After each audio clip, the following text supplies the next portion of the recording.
Hi, it's Peter here. Let's get right into the business. Be alert. You need to have your eyes open, your senses 100% ready to catch that action. And first thing is to have your camera always ready. I like to use a big design wrist wrap so that I can carry my camera like this and it's safe when the strip is around my wrist. That's the way I will keep my camera ready for that action that might happen quite fast. And then there's a second small tip about this. Set your camera so that it won't turn itself off after a certain amount of time. That will make sure that your camera is also ready for that action, because nothing is more frustrating than trying to get that image and then you realize that the camera won't work because it takes that fraction of a second to be turned on when you press the shutter button. If the camera never turns itself off, you and your camera is ready for that action. Photograph alone. I know that one part of photography is go out with your friends and take some images. And yes, that's one way of doing it. But if you really want to concentrate on your photography, you need to go out there alone. Because then you can concentrate 100% on the photography and not talk with your friends. Because if you talk with your friends, you will miss opportunities. And also, usually if there is a bunch of friends photographing, you end up photographing the same thing and you will end up all with almost same images. And that's something that I never really understood. The best way, if you want to go out with your friends and photograph, meet in a place, in a bar, in a cafeteria, whatever, have a nice chat about photography or whatever, and then go to your separate ways for an hour or 2 or 3 hours, and then come back to the same place and talk some more about photography. Show the images that you might have on your memory card and talk about those. And, you know, if you have some more time, then go out again and photograph and meet again. I think that's the best way. So shoot alone so that you can concentrate on the photography itself and not talking to your friends. There's a time for that in another place or time, not when you're photographing. Have a goal. It's a good thing to have some kind of a goal when you go out and photograph. Think about something, subject or feeling or whatever you want to photograph. That helps you a lot to start the journey during that photo walk or photo session or whatever you call it. Because if you don't have anything, you might be lost and photograph all over the place and you don't really find anything good. Okay, that could be a fun photo walk still, because it's not always about getting the best results. It might be just having fun with photography, and the good images is just like a plus, or it follows from your good feeling. But if you set yourself an assignment, you will have a lot better starting point to your journey on that particular photo session. Then you will start to look at things, and when you're looking at things, your senses will be alert. And if you have troubles finding subjects, check out my 52 assignment. There is an assignment for you for every week this year. We already started, but no problem. You can hop on anytime during the year. So if you have trouble, check out that video. I will also put the link to that video in the description of this video. Like I said, when you have a starting point, it's easier a thing to start. You might end up photographing totally something else, but that's no problem because the starting point helped you to do that. Without the starting point, you probably have no images. Try something new. Always try to find new angles of things that you have photographed before. You might have a body of work already, so you have certain things, certain genre, certain subject that you like to photograph. Think of a new perspective to that stuff that you're already photographing. Try something new. If you always photograph black and white, try some color on one photo walk. Or if you always shoot color, try some black and white. And if you photograph people, then try to photograph the same type of images without the people in it. And of course, if you never include people in your images, try to include them next time you go out. That will help you to see more and might give you some new ideas and new paths to your photography, your street photography. And that, might help you to be better. Gear and settings. I already said one thing about gear and settings. Have your camera on all the time, so it's always ready to catch that fast action. One good thing about street photography is that you can do it with any gear, even with your mobile phones.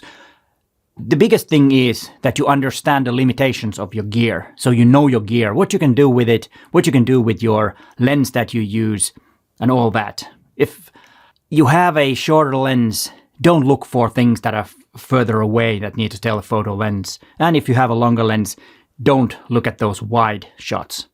try to learn to look the way your camera sees the world, when I mean with the field of view. And if you use the same lens on your street photography, you will learn to see things that are suitable for that focal length. And you will get a lot more and a lot better images when you have minimized your gear.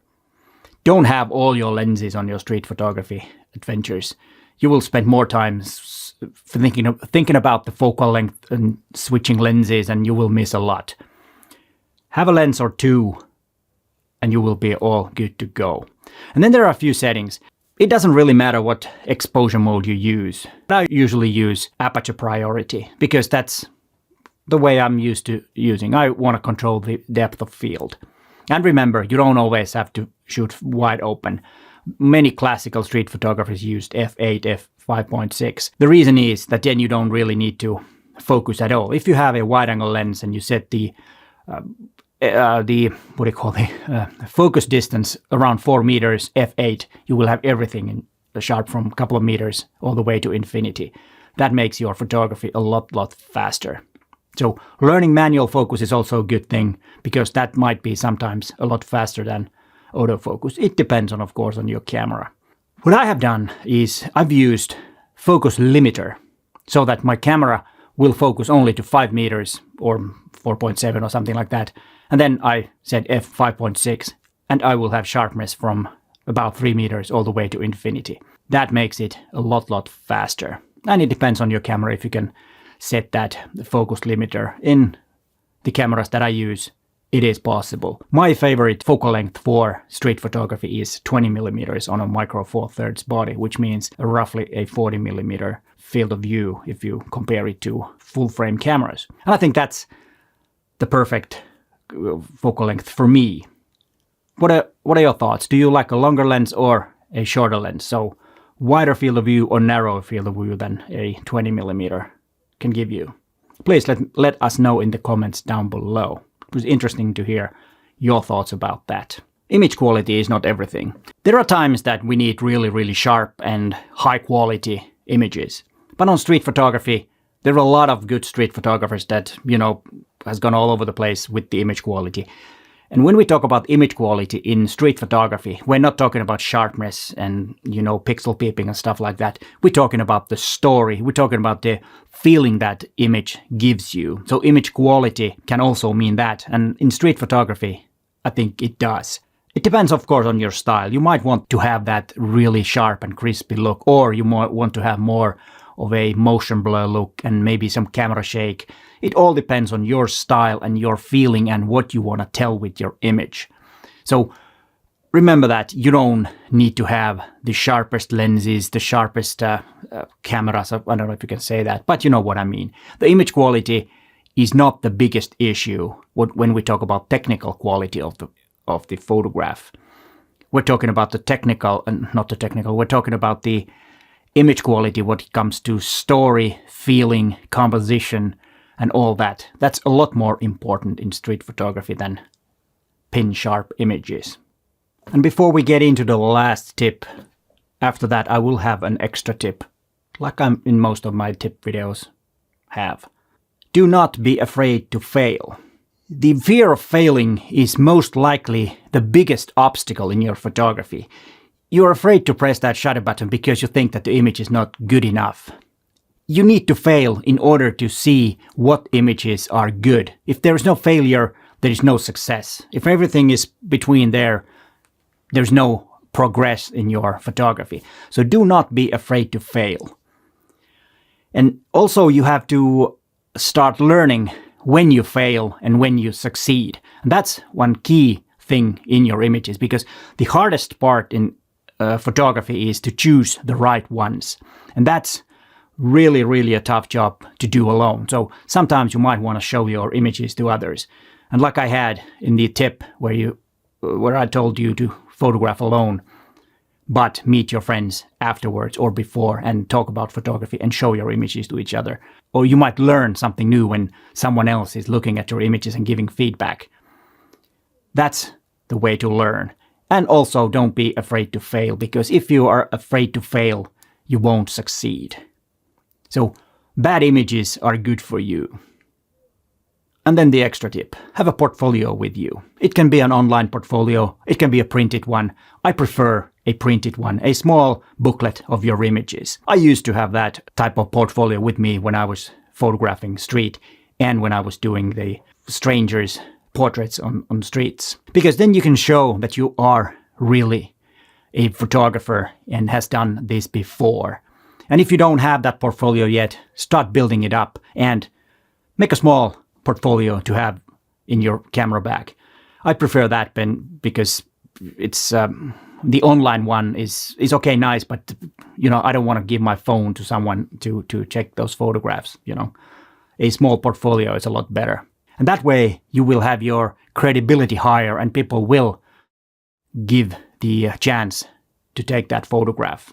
And also, if you're photographing in the streets, people might approach you and ask you, what are you photographing? And then you can show your portfolio and, have a nice conversation. And then you will interact with people and that might give you some better images.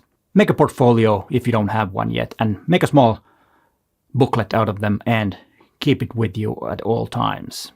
Like you should have the camera with you at all times. Sometimes we do not have the motivation. So check out this video for some practices, some assignments, and some ways of starting and getting that inspiration back. But hey, thanks for watching and bye for now.